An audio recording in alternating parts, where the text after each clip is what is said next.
Baik, Assalamualaikum warahmatullahi wabarakatuh. Sebelumnya, perkenalkan kami dari kelompok 5. Di sini akan membahas mengenai perbedaan teknik industri dan manajemen teknik logistik. Nah, sebelum kita mulai, alangkah baiknya kita berkenalan terlebih dahulu. Nah, pertama-tama kenalkan, nama saya Satria Ngaseno Haryandaru dengan NIM 102012115192. Lalu ada kedua rekan saya yang bernama Safirah Nuraini dengan NIM 102012115339 dan juga ada Hanifah Dwi Aulia dengan NIM 102012115061. Oke, di sini saya akan menjelaskan mengenai teknik industri. Jadi untuk teknik industri sendiri merupakan sebuah ilmu yang mempelajari perancangan serta meningkatkan sistem kerja yang melibatkan unsur manusia, mesin, material, dan informasi agar kegiatan operasional dapat berlangsung secara optimal dan efisien. Lalu juga eh, cara yang digunakan itu menggunakan data dan analisis sederhana untuk mengurangi pemborosan dan membuat sistem kerja yang menjadi lebih baik dan juga efisien. Jadi intinya untuk teknik industri itu dia melakukan sebuah riset yang dapat mengurangi pemborosan dan juga meningkatkan efisiensi sebuah sistem kerja. Selanjutnya, manajemen. Nah, manajemen itu merupakan ilmu yang menekankan pada pengelolaan dan pengarahan organisasi melalui perencanaan, pengorganisasian, kepemimpinan, dan pengendalian sumber daya. Manajemen juga berperan penting dalam menentukan strategi dan mengambil keputusan agar tujuan perusahaan dapat tercapai. Fokus utama manajemen adalah strategi, yaitu menentukan arah perusahaan dan memastikan seluruh kegiatan berjalan sesuai tujuan yang telah ditetapkan. Di sini saya akan menjelaskan perbedaan teknik industri, manajemen, dan teknik logistik di bagian teknik logistik. Untuk teknik logistik sendiri berfokus pada pengelolaan aliran barang dan informasi dari pemasok hingga sampai ke konsumen. Tujuan dari teknik logistik sendiri itu memastikan ketepatan waktu, jumlah, dan biaya distribusi. Kemudian, teknik logistik itu mencakup pengendalian persediaan, transportasi, dan pergudangan dalam sistem rantai pasok. Baik, selanjutnya di sini kita memiliki studi kasus di mana perusahaan X merupakan perusahaan manufaktur skala menengah yang memproduksi kursi kantor ergonomis dan berlokasi di Kota Bandung. Nah, perusahaan ini memiliki 210 pekerja yang menangani proses ini inti produksi serta 85 pekerja kontrak yang akan dibayar 8.000 per unit untuk perakitan komponen kecil. Jam kerja berlangsung selama Senin hingga Jumat pukul 8 hingga 5 sore dengan 1 jam istirahat. Nah, distribusi produk dilakukan dari pabrik ke gudang. Distribusi regional di beberapa kota besar di Indonesia menggunakan 5 truk kontainer dengan biaya operasional yang bervariasi tergantung jarak. Bahan baku utama terdiri dari besi hollow, busa dan kain sintesis, komponen plastik, serta cat powder coating dengan masukan rata-rata 50 ton per minggu dan kapasitas produksi maksimal 12.000 per hari. Perusahaan menghadapi masalah ketidaksesuaian bahan baku sebesar 3 hingga 5% serta limbah produksi berupa sisa material dan debu cat yang belum dikelola dengan baik. Sehingga menimbulkan keterbatasan ruang, biaya tambahan, dan risiko pencemaran lingkungan.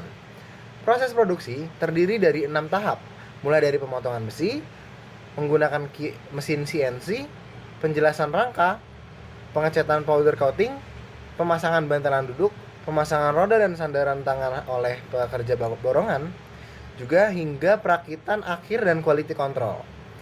Produk akhir terdiri dari kursi standar dengan harga 750.000 per unit dan kursi premium seharga 1,5 juta per unit.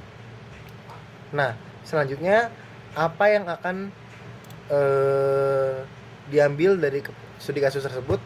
Keputusan yang akan diambil dari sudut pandang teknik industri. Nah, pertama-tama untuk kualitas dan pasokan. Kita akan menerapkan sistem kontrol kualitas SPC untuk mengurangi tingkat ketidaksesuaian bahan baku 3 hingga 5% dan mengelola pasukan 50 ton per minggu secara efisien. Lalu yang kedua ada produktivitas tenaga kerja, yaitu melakukan studi waktu dan gerakan untuk mengoptimalkan proses perakitan yang dilakukan oleh pekerja borongan. Nah, dibayar 8.000 per unit. Lalu yang ketiga, di sini ada manajemen lingkungan. mengimplementasikan sistem pengelolaan limbah produksi yang efektif untuk sisa material dan debu cat guna mengatasi keterbatasan ruang dan risiko lingkungan. Yang keempat, tata letak pabrik. Itu adalah merencanakan ulang tata letak fasilitas untuk memastikan aliran material yang lancar di antara 6 tahap produksi. Yang kelima, profitabilitas produk. Menganalisis profitabilitas real dari kursi standar 750.000 dan premium 1.500.000 untuk memandu keputusan produksi. Dari sudut pandang manajemen, keputusan difokuskan pada pertama, yaitu penataan ulang tenaga kerja campuran. Ubah sebagian pekerja kontrak jadi pekerja tetap dengan gaji bulanan plus bonus. Misal, 5.000 per kursi di atas target 100 per hari. Dan tetap jaga 50% kontrak. Alasannya, yaitu untuk meningkatkan motivasi dan loyalitas pekerja, output kursi premium naik, biaya rekrutmen turun 25%, dan penjualan stabil. Kedua, pengelolaan risiko dan perlindungan lingkungan. Buat program risiko dengan asuransi khusus untuk limbah seperti debu cat atau busa. Alokasikan 10% biaya untuk audit rutin. Alasannya yaitu untuk menghindari denda lingkungan, fokus produksi kursi premium, biaya risiko turun 30%, dan jual lebih banyak ke regional.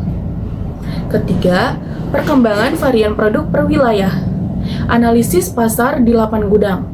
Di Jakarta, Bandung, Semarang, Surabaya, Medan, Balikpapan, dan Denpasar.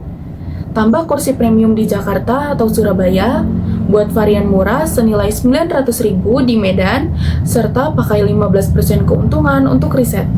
Alasannya yaitu karena permintaan kursi premium naik 20-30% di kota besar untuk mengoptimalkan truk dan untuk mengurangi biaya stok.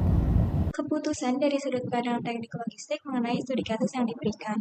Di sini kami mengambil 3 keputusan, yaitu yang pertama ada pengintegrasian supply chain dengan sistem, yang mana supply chain atau rantai pasok terutama di bidang logistik itu akan diintegrasikan dengan data-data perusahaan lainnya seperti data manajemen, sumber daya, dan lain sebagainya.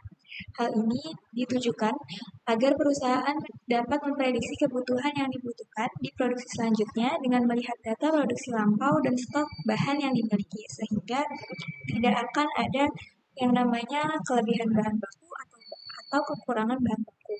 Kemudian yang kedua itu ada optimasi rute. Optimasi rute ini adalah pemilihan rute tercepat dan terefisien untuk sampai ke gudang distribusi yang berada di daerah lain. Nah, untuk optimasi rute sendiri, alasan dari pengambilan keputusan ini adalah agar perusahaan bisa menekan atau mengurangi atau meminimalisir biaya yang digunakan dalam distribusinya seperti biaya bahan bakar dan juga bisa mengurangi jumlah waktu yang diperlukan untuk barang tersebut sampai ke gudang distribusinya. Kemudian yang ketiga ada outsourcing distribution atau menggunakan pihak ketiga distribusi atau pihak lain untuk mendistribusikan barang tersebut. Jadi untuk outsourcing distribution ini yang pertama itu penetapan tujuan kontainer ke 5 gudang distribusi terdekat. Jadi perusahaan akan menetapkan 5 truk kontainer yang dimiliki untuk ditujukan atau mengirimkan barang ke 5 gudang yang terdekat dari lokasi.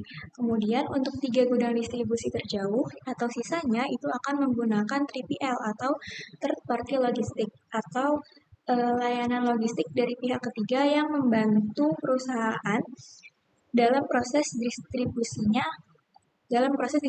sehingga perusahaan tidak perlu lagi untuk membeli atau mengeluarkan biaya untuk membeli 3 truk kontainer lagi untuk mendistribusikan barang dari pusat ke gudang regional masing-masing. Jadi perusahaan bisa menekan biaya distribusinya dan lebih fokus ke produksi aja sehingga untuk distribusinya bisa diserahkan kepada pihak ketiga logistik. Baik, jadi itu saja presentasi dari kami kelompok 5. Kurang lebihnya kami mohon maaf. Assalamualaikum warahmatullahi wabarakatuh.